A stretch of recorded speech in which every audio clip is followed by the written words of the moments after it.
The first memory that still returns to me like a wet breath against the back of my neck is the sound of rain hitting rusted metal, a steady, trembling clatter that filled the air the evening my life quietly collided with a stranger's. I remember standing under the broken roof of the roadside mechanic shed, watching the storm pour onto the asphalt, like the sky had finally given up on holding anything back. The wind pushed sheets of rain across the empty road, blurring the headlights of the few cars that dared to pass. My school shirt clung to my skin, thin and cold, and I could feel the weight of the day pressing on me, hunger sitting low in my stomach, the long walk home stretching ahead of me, the familiar ache of being a boy who had never owned anything worth ruining in a storm like that.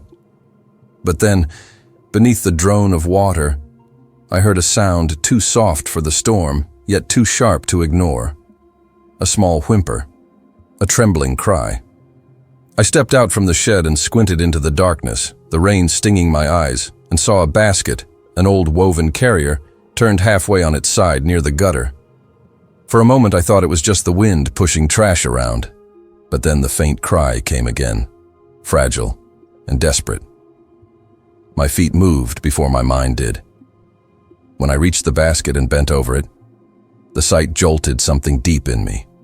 A baby, wrapped in a soaked yellow cloth, face red from crying, tiny fists trembling in the cold. The rain hammered the ground around us, and I felt the chill bite through me as I lifted the child gently, holding its warm, shaking body close to my chest. I don't know what possessed me to run, maybe instinct, maybe fear, maybe something else I still don't have the words for. But suddenly I was sprinting blindly down the road, the baby pressed to my chest, the rain blurring everything ahead of me. My sandals slapped against the muddy ground, slipping with every step, but I didn't stop. I didn't think. The storm pushed back against me and the sky cracked open with thunder, but all I could hear was that small, terrified cry muffled against me. Then a voice cut through the chaos, a woman's scream, sharp, frantic, echoing off the narrow buildings lining the road. I followed it like a rope thrown toward me in the darkness, turning down a street where the houses leaned close together. Under the yellow glow of a single flickering street lamp stood a woman, drenched, wild-eyed, her scarf plastered to her head. She was shouting into the storm, her voice shaking as she called a name I couldn't make out. I slowed, suddenly unsure, my breath ragged, my limbs trembling. She turned toward me, eyes locking onto the bundle in my arms. "My baby!" she cried, stumbling forward. I held out the child, and she grabbed it with trembling hands, pulling it close to her chest with a sound that was part sob, part relief, part prayer. For a moment I just stood there, rain pouring down my face, watching her bury her cheek against the child's head, whispering to it, crying into its hair. She looked up at me only once, and there was something in her eyes I didn't understand then. Fear, gratitude, disbelief, maybe all at once. "Thank you," she whispered, voice shaking. "Thank you." That memory became something that lived quietly inside me, buried under the long years that followed. Life didn't change because of it. No miracle arrived. No stranger came to lift me out of poverty. Instead, the days folded into each other the way they always had. School, chores, odd jobs, exhaustion. And the stormy night with the baby became something I carried like a secret no one ever asked me to tell. By the time I stepped into adulthood, the edges of that evening had smoothed, the details becoming soft like old cloth. I thought about it rarely, but remembered it always. The feeling of holding something fragile. The sense that for once in my life, my existence had mattered in a way no one could measure. Maybe that small thread of meaning was what kept me steady when everything else began to tilt years later.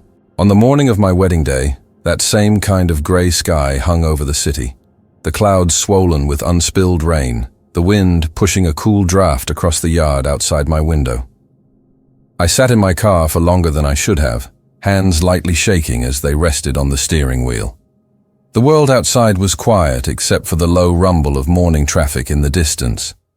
My car windows were streaked with the mist of early rain, and watching the drops slide slowly downward felt like watching time drip away.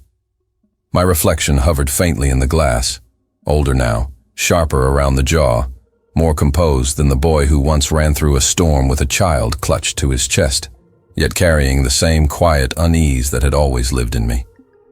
I tried to breathe through the tightness in my chest, telling myself nerves were normal, that every groom felt this heaviness, that doubt didn't mean danger.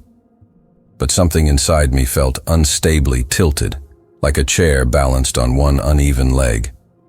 I stared at my hands, steady now, but only because I'd forced them to be, and wondered why it felt like I was standing in a doorway waiting for a truth to crash into me. When Taiwo walked up to my car window and tapped lightly, I jolted more than I meant to. He leaned down, smiling, though it didn't quite reach his eyes. His suit was sharply pressed, his hair neatly cut, but there was a tension in his shoulders that I hadn't noticed before. Something like stiffness or avoidance. "You've been sitting here too long," he said with a laugh that sounded more rehearsed than natural. "Everyone is waiting." I opened the car door and stepped out, the cool wind brushing against my face.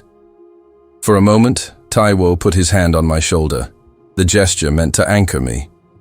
It only deepened the unease in my chest. We walked toward the building together, and as we stepped inside, I felt that familiar shift in the air, the subtle pressure of something unspoken lingering between two people who used to move freely around each other. Taiwo kept glancing at his wristwatch, his jaw tightening every few seconds as though he were bracing for something. I wanted to ask him what was wrong, but the wedding had created a kind of invisible barrier around us. Everyone assumed joy, celebration, certainty, and sometimes assumptions become louder than instincts. Inside the groom's room, I stood near the large window where the gray sky pressed heavily against the glass. The faint tapping of light rain began as we adjusted my tie, and for a while we worked in silence. The rain grew steadier, soft at first, then building into something more rhythmic. I watched the pattern of droplets blur the outside world, turning the distant trees into gentle smudges of green. Something about storms had always made me reflective, maybe because the world always seemed honest under rain, stripped, vulnerable, incapable of pretending. When I looked at Taiwo through the reflection, I caught him staring at his feet, jaw clenched. He sensed my eyes on him and forced a smile. "You good?" he asked. "I don't know," I replied quietly, unsure if I meant it or not. He shrugged lightly. "Cold feet happen. Doesn't mean anything." But the way he avoided my eyes told me he was trying to convince himself as much as me.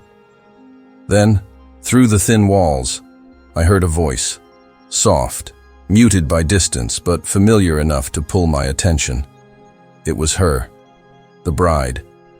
She was speaking low, almost whispering, as though shielding her words from ears not meant to hear them. Something in the tone, tight, urgent, made my stomach clench. Taiwo's eyes flicked instantly toward the corridor, too quickly, too sharply. And in that moment, the unease in me shifted from a quiet uncertainty to a silent alarm threading through my ribs. I stepped toward the door, slowly, trying not to make noise. Taiwo remained still behind me, and the stillness felt wrong in its own way. My hand hovered near the doorknob, trembling in a way I hadn't felt in years. The rain outside grew louder, as if urging or warning me. The corridor was dim, lit by narrow windows where thin trails of water streaked downward like tears on glass. Her voice drifted through the slight crack of her preparation room door, invisible but piercing, like a whisper sliding into a wound before it forms. And that was where the moment split, the life I thought I was stepping into, and the truth waiting on the other side of that door. I stood there, barely breathing, listening to the muffled voice I had learned to trust, the voice I had imagined building a life beside. It drifted through the narrow gap of the door, soft but carrying a tremor I had never heard from her before. The words weren't fully clear, just fragments slipping through the crack. "Not now. Please," you said. And then a pause that stretched long enough to feel like silence had weight. A shadow moved inside, a faint shift that broke the sliver of light and then restored it. My pulse knocked against my throat, and something inside me tightened until I felt it in my fingertips. I leaned slightly forward, careful not to be seen, and suddenly another voice responded. Low, familiar, too close to hers. It was Taiwo's voice, my closest friend.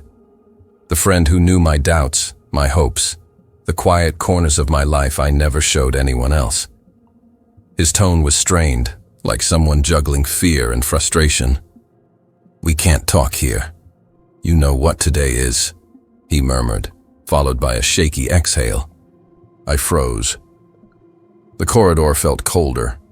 The rain outside sharpened in sound, each droplet hitting the glass with a clarity that made my skin prickle. My fingers hovered just inches from the doorframe, trembling not from fear alone, but from the painful realization that something was unfolding beside me, something that carried the scent of betrayal, something I wasn't supposed to hear yet couldn't ignore. My thoughts rushed, not in sharp lines, but in tangled threads. It couldn't be what it sounded like. There had to be another explanation, some harmless misunderstanding. I told myself that over and over, but the knots in my stomach didn't loosen. Instead, they tightened further as the voices behind the door softened, then stopped altogether, leaving me trapped in the quiet hum of the corridor and the thudding of my own heartbeat. I stepped back slowly, almost stumbling as my heel caught on the edge of the carpet. The hallway stretched before me, dim and long, and for a moment I felt as though I were suspended in it, caught between the life I thought I was moving into and the truth whispering against the other side of a cracked door. I didn't open it. I couldn't. Some truths announce themselves, not through confrontation, but through the silence that follows a whisper. And the silence I heard then was loud enough to scrape against my ribs. I walked away. My movements felt heavy, as if the air around me had thickened. My breath came shallow, my vision blurring slightly at the edges. I moved down the corridor without direction, passing closed doors and soft lights that offered no warmth. Halfway down the hall, I stopped and braced a hand against the wall. The cool paint steadied me, but only barely.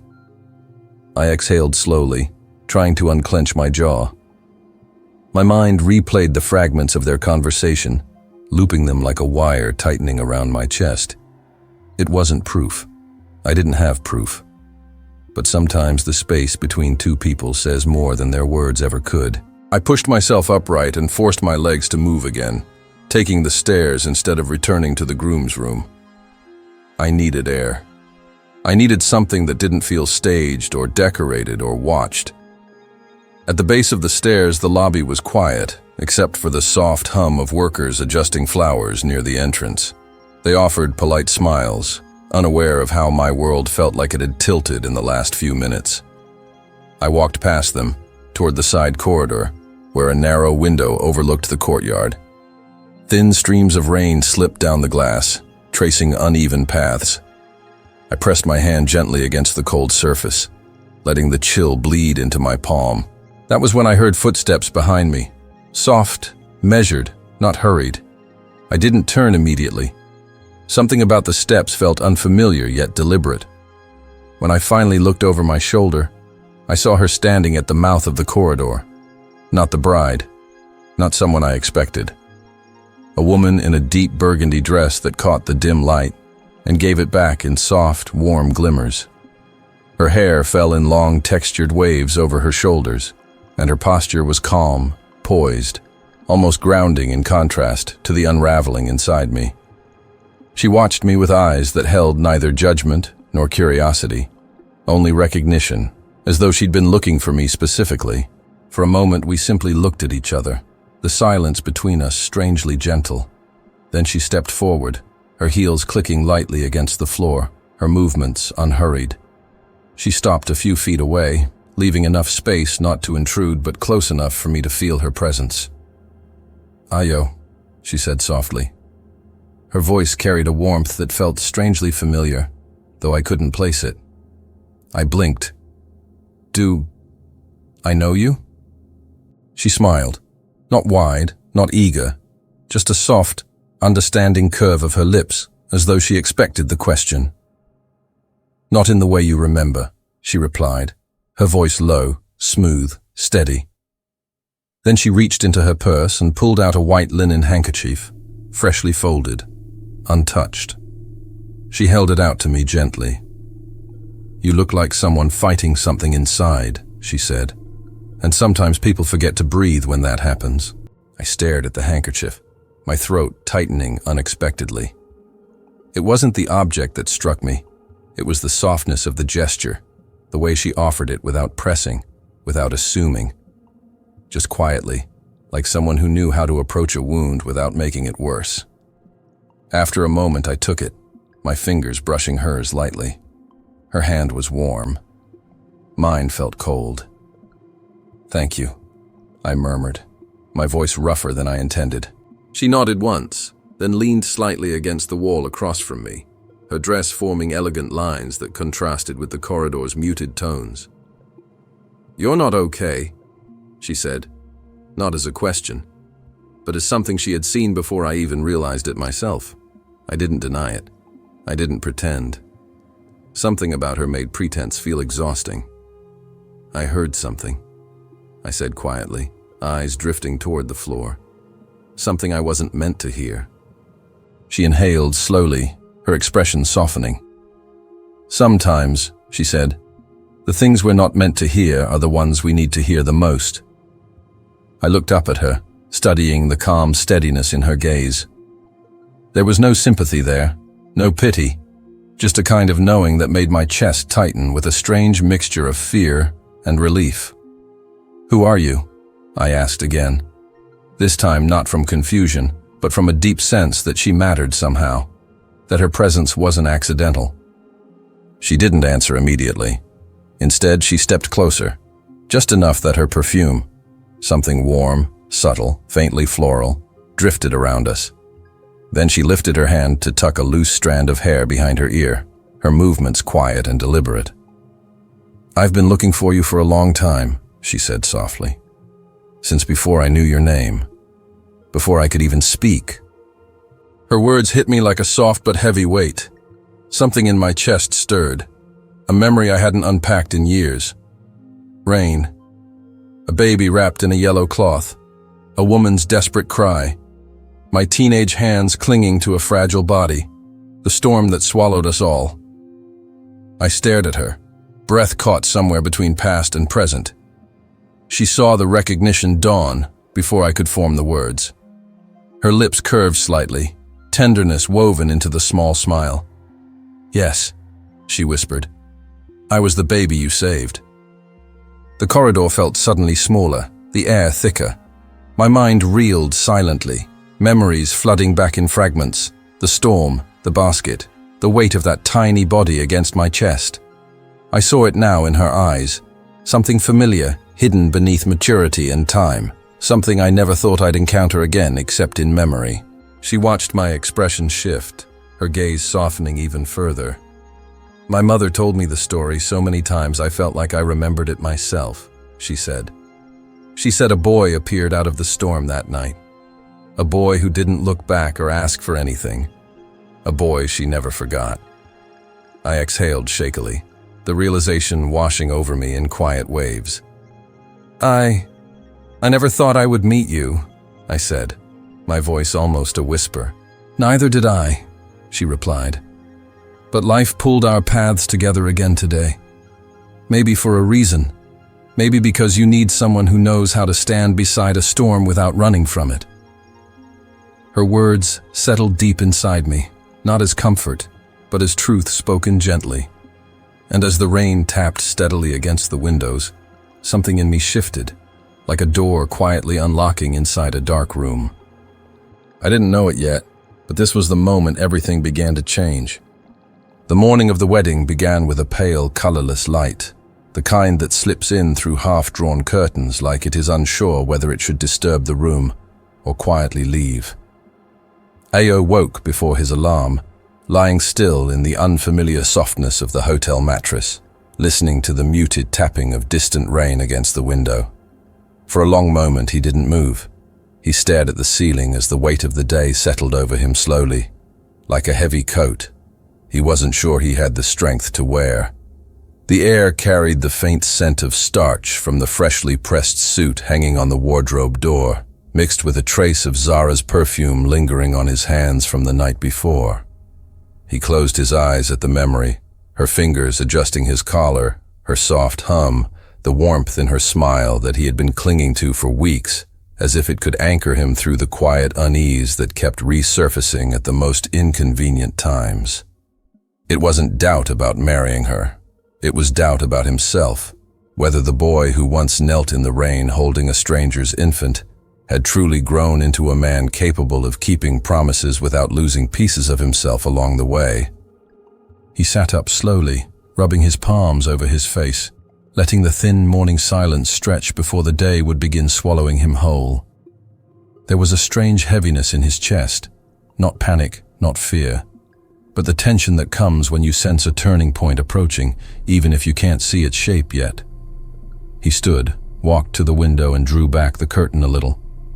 The view was softened by a mild drizzle, wet rooftops, blurry street lamps, and a cluster of people with umbrellas hurrying toward whatever mattered to them this early. He rested his forehead against the cool glass, remembering another rain from years ago, a night where everything had smelled of mud and danger and desperation. A night when his life and someone else's had collided violently, stitching together a bond no one could have predicted. He tried not to wonder what that child had grown into, or whether acts of goodness really circled back as people claimed. Some stories never return. Some wounds simply scar and stay. There was a soft knock at the door. Ao blinked the memory away and stepped back, clearing his throat before he opened it. His best man, Kunle, stood outside, holding 2 paper cups of coffee and wearing the expression of someone pretending not to worry. "You're up," Kunle said lightly, though his eyes lingered on Ayo's face a moment longer than casual concern required. Ayo forced a small smile, accepting the coffee and stepping aside to let him in. The room felt warmer with another presence, but the quiet between them was weighted. Kunle sat on the edge of the couch, watching him with the kind of careful patience that only comes from years of friendship and unspoken truths. "You look like someone staring at his own shadow," Kunle said quietly. Ayo exhaled a faint laugh, but didn't respond immediately. He walked back to the window, sipping the hot coffee, feeling the warmth settle in his chest, clearing away a little of the morning haze. "Just thinking," he murmured, though they both knew thinking wasn't the full truth. Kunle didn't push. Not yet. He understood that some words needed to unfold on their own, without force. Ayo's reflection in the window looked older than he remembered, shoulders broader, jaw harder, eyes carrying a depth carved by years of carrying other people's weight as much as his own. But behind all that maturity, he still saw the boy who used to run through muddy streets to make deliveries, who used to hide his hunger with jokes, who once risked everything for a stranger's child because he didn't know how to walk away from someone who needed him. Kunle finally spoke again. "Zara called me earlier, just checking if you were awake." She sounded calm, happy. Ayo nodded, but something in him tightened. Calm, happy. Meanwhile, he felt like a storm cloud trying to hold itself together. He wasn't unsure about loving her. He adored her. But in loving her, he had opened up parts of himself that he had buried so deeply that bringing them back felt dangerous. Vulnerability had always felt like a gamble he wasn't sure he could afford. Kunle stood and adjusted his shirt cuffs. "We should head downstairs in about an hour," he said. "But if there's anything you need to say before the world starts watching, now's the time." Ayo didn't answer, and Kunle gently reached to squeeze his shoulder before stepping out. leaving him alone with the thinning silence. Ayo showered slowly, letting the warm water wash over him, grounding him. Steam fogged the mirror when he stepped out, and as he wiped it with his palm, his own reflection stared back at him, eyes flickering with emotions he didn't want to name. He dressed methodically, each movement deliberate, sliding his arms into the crisp white shirt, fastening the buttons with slightly trembling hands, adjusting the cuffs, smoothing the fabric across his chest. The dark suit felt heavier than he expected, like the fabric carried secrets and memories stitched into its lining. When he tied the knot of his tie, he paused, sensing that familiar unease again. It wasn't about Zara. It was about everything inside him that had remained unresolved for years. Every storm he had weathered alone, every fear he had tucked away in the quiet corners of his chest. The sky outside brightened just enough to soften the rain, but clouds still clung stubbornly above, casting a muted glow over the city. Ayo picked up his phone from the bedside table, thumb hovering over Zara's name. He almost called her, almost asked if she felt the same inexplicable heaviness, but he stopped himself. It was his vulnerability, not hers. She didn't deserve his burdens on her wedding morning. Instead, he slipped the phone into his pocket, took a slow breath, and walked out of the room. The elevator ride felt unusually long. He could hear faint wedding staff voices when he reached the lobby, clinking cutlery, soft instructions, the dull hum of preparation. The hotel smelled of polished wood and faint vanilla from a decorative candle burning near the reception desk. He stepped out into the cool morning air, the drizzle brushing his face gently, grounding him. A black car waited for him, engine humming softly. The driver nodded and opened the back door. Ayo hesitated for a heartbeat before stepping inside, settling into the plush leather seat. The moment the door closed, silence wrapped around him like a familiar cocoon. Only the muffled patter of rain against the car roof broke through. He exhaled slowly, leaning his head back, watching droplets streak down the tinted window. This quiet, enclosed space was where his truths always surfaced. Cars had always been places where life felt suspended, where thoughts came unfiltered, where memories returned vividly. And now, in this stillness, the past crept back again, uninvited, but undeniable. He remembered the night he saved the child, the weight of the infant in his trembling arms, the rain stinging his eyes, the desperate panic that pushed him forward without thinking. He remembered the mother's shattered voice, pleading, collapsing, praying. He remembered the sirens, the mud, the warmth of the baby against his soaked shirt. He remembered feeling that something in his life had shifted forever, even if he didn't understand it then. That night had followed him for years, shaping him, whispering lessons he didn't always want to hear. And now, as he sat in the dim light of the car, dressed for a future he had chosen with hope, he couldn't help wondering if that act of kindness had been the start of a cycle he was only now reaching the other end of. The car rolled forward slowly, merging onto the main road. Buildings passed in gentle blurs. The drizzle intensified just slightly, tapping a rhythmic pattern on the roof. Ayo's chest tightened as he inhaled deeply. He couldn't shake the feeling that something important, something life-altering, was waiting for him today, hidden just beyond the horizon of the next few hours. Not danger, not tragedy, but a truth. A truth he wasn't sure he was ready for, but one that felt inevitable.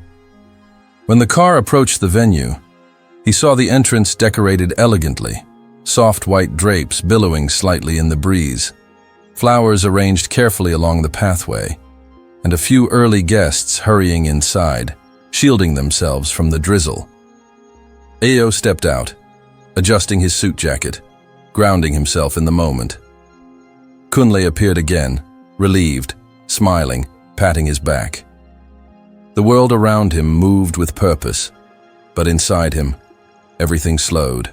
He looked up at the gray sky, felt a cool drop fall onto his cheek, and whispered under his breath, almost like a private confession to the universe. Whatever today brings, let me have the strength. And somewhere inside him, the storm began to shift. Ayo felt the ceremony atmosphere slowly forming around him like a warm but fragile cocoon. The hall was filled with the soft glow of gold lights reflecting across glass and flower petals, creating an elegance that should have calmed him, but instead only made the tension inside him grow sharper. Guests drifted in with gentle greetings, their voices blending into a low hum that felt distant, like he was hearing everything from behind a pane of thick glass. Kunli stood beside him, steady and watchful, but even he seemed to understand that Ayo's silence wasn't nerves. It was something deeper, a quiet restlessness he couldn't shake.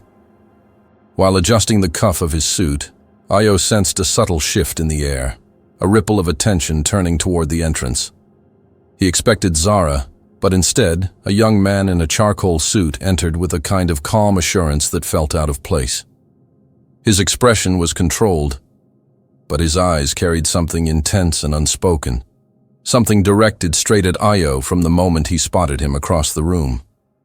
The young man approached with quiet steps, stopping at a respectful distance. "Are you Ayo?" he asked, voice steady but touched with something like emotion held too tightly. Ayo nodded cautiously. The young man took a slow breath, as though steadying himself. "My name is Emmanuel. I've been looking for you for a very long time." Before Ayo could respond, Emmanuel reached into his suit pocket and pulled out a small plastic sleeve, offering it with surprising gentleness. Inside was an old photograph, grainy, weather-worn, almost blurred to the point of disappearing, but the moment it captured was unmistakable. A younger Ayo, drenched, exhausted, holding a crying infant while rain poured around him like a curtain of chaos. Ayo stared at it, his heartbeat thudding hard against his ribs. The memory rose in him like a long-buried wave. The mud, the terror, the tiny body he clutched against his chest.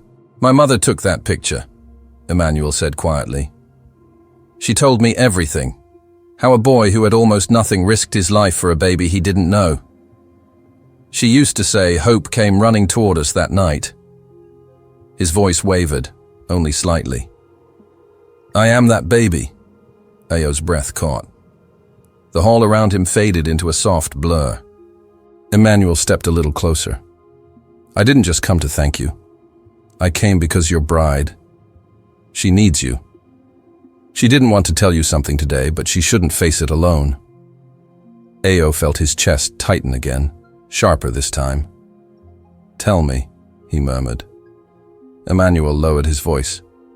"She saw the woman who once hurt you at the hotel this morning. Zara recognized her from your past, and she went to speak to her privately." The name struck Ayo like a cold blade. Sayo. The one person he never wanted crossing into his new life. "She didn't want to disturb your morning," Emmanuel continued. "She thought she could handle it herself, but she doesn't know how deep that wound runs." Ayo didn't reply. His breath was shallow, his fingers curled. He took one step back, then another, the hall becoming too warm, too bright, too loud. Kunle started toward him, but Ayo halted him with a quiet gesture, eyes locked on Emmanuel. "Where is she?" Emmanuel pointed toward a side corridor. "Behind the venue, near the service entrance." Ayo didn't wait for any explanation. He moved with quick strides, carrying years of unresolved hurt beneath his ribs. Emmanuel followed at a distance. The corridor was narrow, dim, the hum of celebration fading behind him as rain sounds grew louder. When he pushed open the side door, a cool mist touched his face.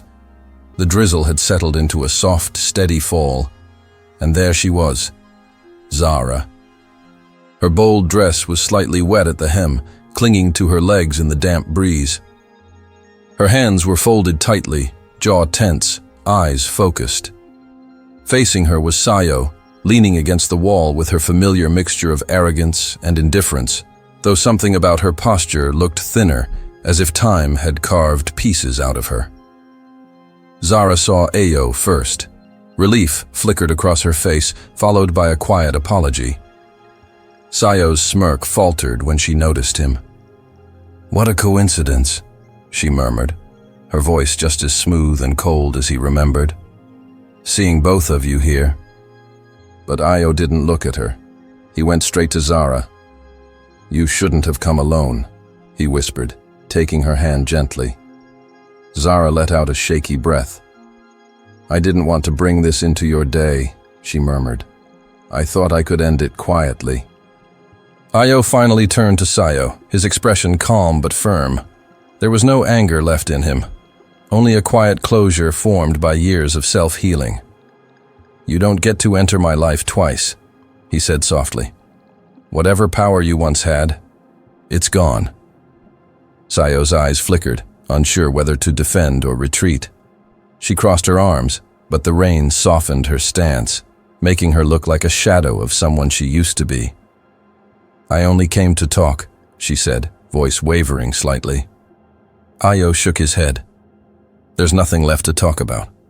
Emmanuel stepped up behind them then, expression composed yet protective.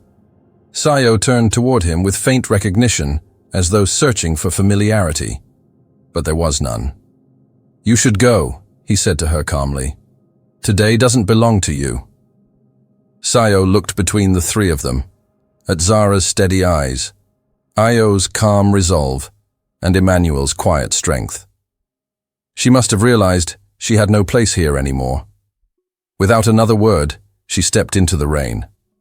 The mist swallowed her, her figure dissolving into the gray morning until she became nothing more than a memory walking away.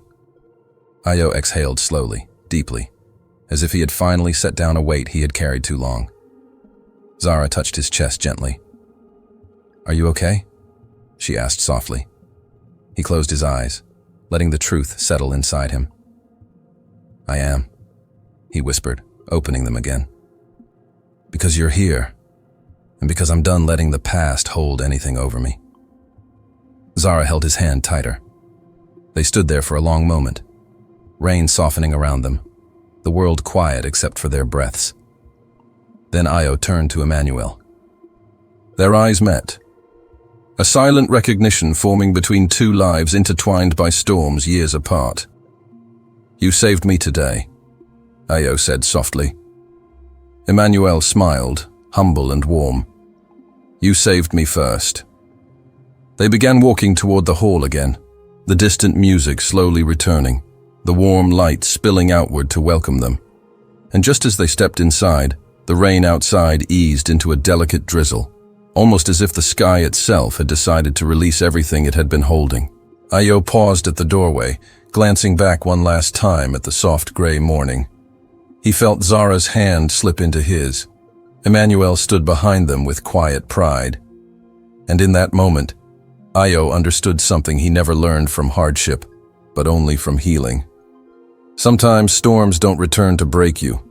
Sometimes they return to show you how far you've come.